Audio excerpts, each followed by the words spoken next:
The Boxing Day news now on BBC One with Edward Sturton. The Home Secretary has told the courts to stop troublemakers travelling to the World Cup. Jack Straw wants them to make restriction orders on convicted hooligans. The high day of the hunting season, but opponents vow to keep up the pressure for a ban. And Manchester United tighten their grip at the top of the Premiership.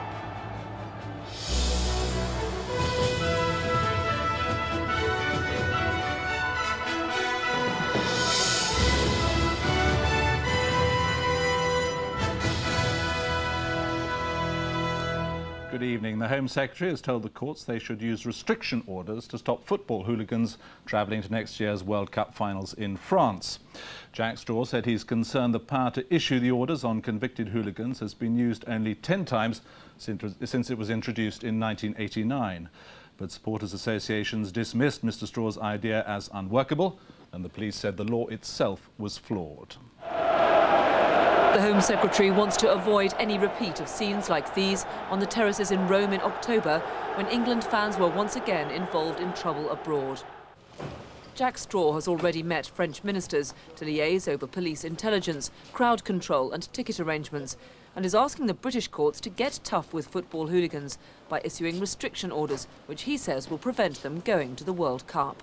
It matters to the reputation of this country, it matters to the hundreds of thousands of decent, peaceful football supporters who will want to go to France to watch these games and whose own safety, as well as their enjoyment of football matches abroad, has in the past been undermined by a small, hard core of criminal hooligans.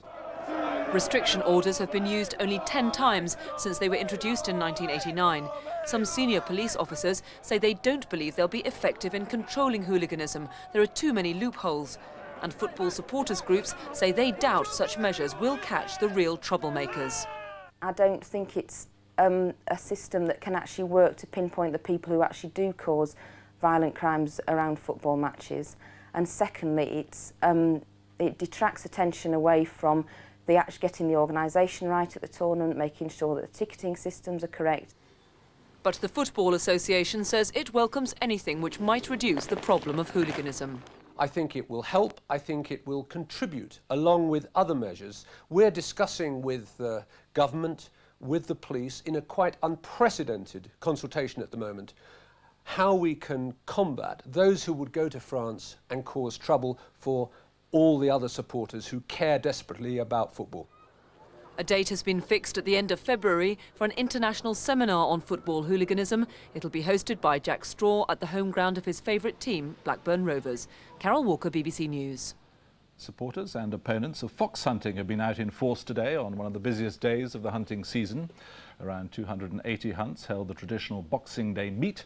Despite the protests, there are no reports of any serious confrontations with anti-hunting campaigners. Paul Newman reports. Shame on you! A large number of anti-hunt protesters joined an estimated 300 people at the start of the Essex Farmers and Union Hunt in Malden.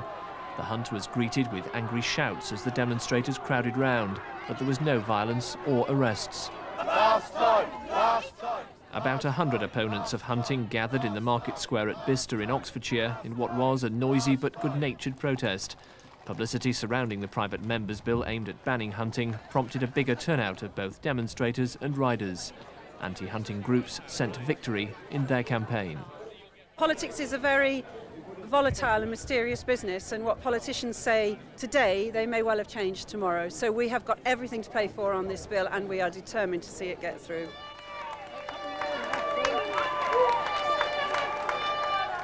There's concern among hunters that this could well be the last Boxing Day meeting here because of plans by the local authority to ban them from council land. They've been hunting in Bicester for more than 200 years. Those who take part say the efforts to ban it have played to their advantage. People actually now finding out what actually we do, rather than just believing and seeing what they read in their papers on the television. They're actually finding out what we do.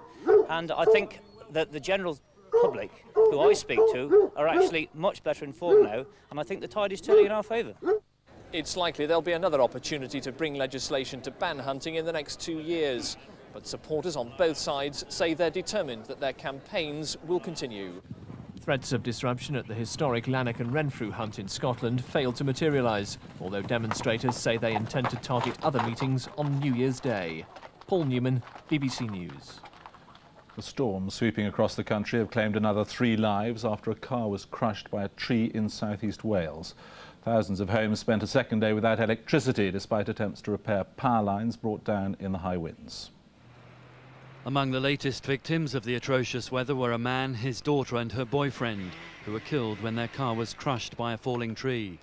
According to the police, their Ford Fiesta was hit without warning as they travelled through Pengham near Blackwood in Gwent just after midnight, bringing to 6 the number of deaths in Britain and Ireland caused by the storms.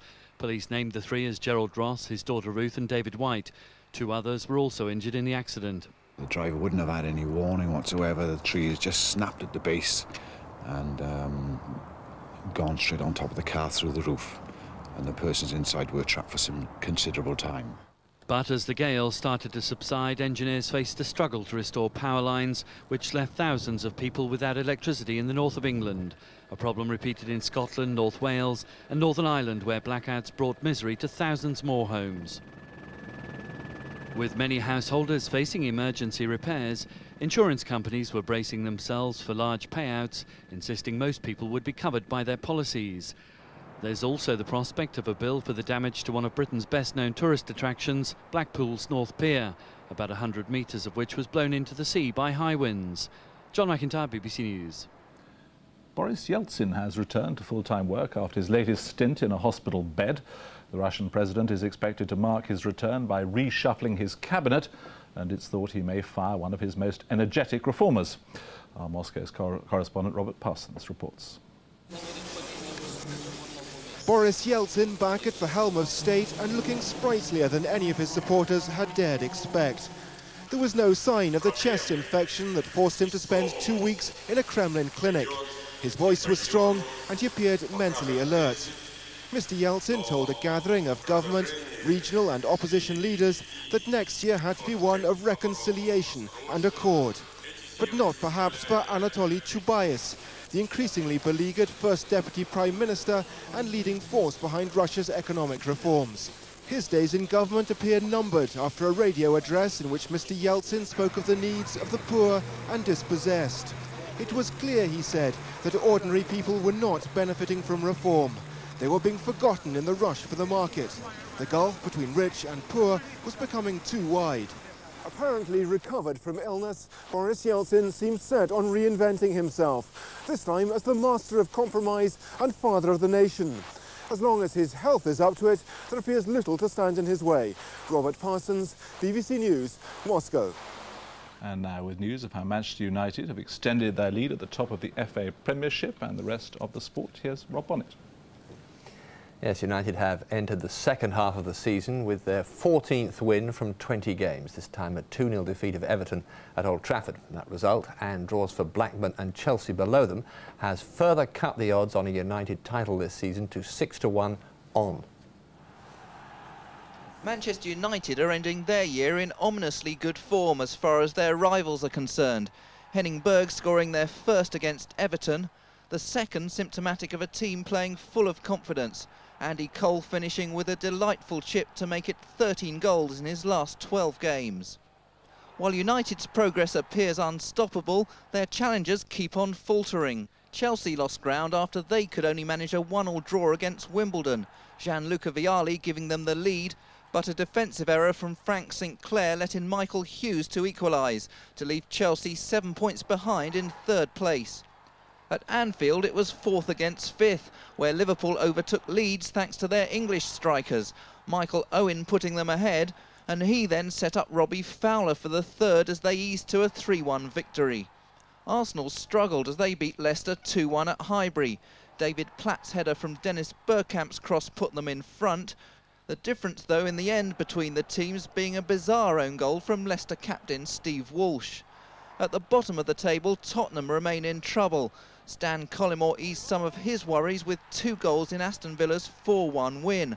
Tottenham now eagerly await the arrival of Jurgen Klinsmann, scheduled for their match against Arsenal on Sunday. Bernie Rose, BBC News. And so Manchester United's lead at the top is now 6 points over Blackburn Rovers, with Chelsea a further point behind. Liverpool's defeat of Leeds United means the two clubs have swapped places. At the bottom, Bolton Wanderers have moved up one place after their 1-1 draw with Barnsley, and Coventry City's 1-0 defeat at West Ham United. At Tottenham, Everton and Barnsley make up that bottom three.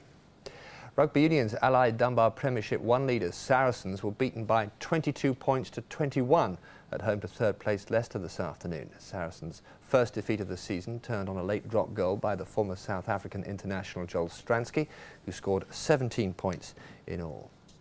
The big race of the day, the King George VI Chase at Kempton Park, has been won by the 10-to-1 shot Seymour Business, ridden by Andrew Thornton. Grey horses had dominated the pre-race betting, with One Man and Sunny Bay starting as joint favourites. But as their challenge faded, it was the Paul Nicholls-trained Seymour Business who took up the running. Peter Bromley picks up the commentary. Challenger to Luck, Seymour Business 40s ahead. Challenger to Luck just won't put it in, and Seymour Business is going to win for Andrew Thornton. Seymour Business wins the King George. Challenger to Luck is second. England's defence of the Women's Cricket World Cup has ended with defeat in their semi-final against New Zealand in Madras, India. England restricted New Zealand to 175 for 6 in their 50 overs, but were then bowled out for 155 in reply. New Zealand's revenge for their defeat by England in the last World Cup final. And New Zealand will play Australia in this year's final, which takes place in Calcutta. It's on Sunday. Edward. And the main news again tonight. The Home Secretary, Jack Straw, has told the courts to issue orders to stop football hooligans travelling to next year's World Cup. That's all from the BBC Newsroom. Good night.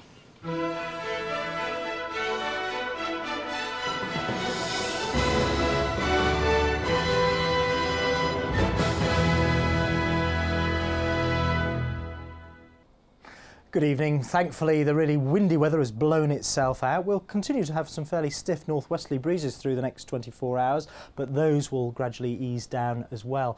They'll continue to feed some showers onto western coasts and hills. We've got a fair scattering at the moment across northwestern parts of the British Isles. Quite a few across the northwest of Northern Ireland, and some racing in off the Irish Sea into Wales.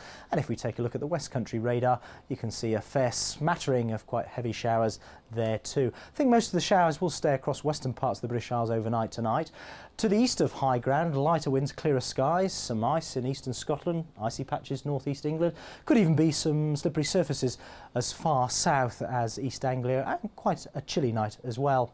Tomorrow morning, well, a bright enough start on the eastern side of Britain. In fact, I think it'll stay bright and dry for much of the day there, but some showers will creep inland from the west. They'll come through the gaps, the Cheshire Plain, for instance, across the Forth and Clyde valleys, and through the Chin into the Moray Firth area, and it will feel quite chilly if you are out and about. And over the higher ground, some of those showers could even fall as sleet and snow. So walkers in the Northwest Highlands, beware of that. On to Sunday, and the next batch of wet and windy weather will be creeping in from the southwest. Brighter start in northern and eastern areas, could even be quite a bit of frost around, but very gradually the clouds thickening, bringing some outbreaks of rain to southwestern parts of Britain, and late on in the afternoon some more gale force winds. Bye-bye.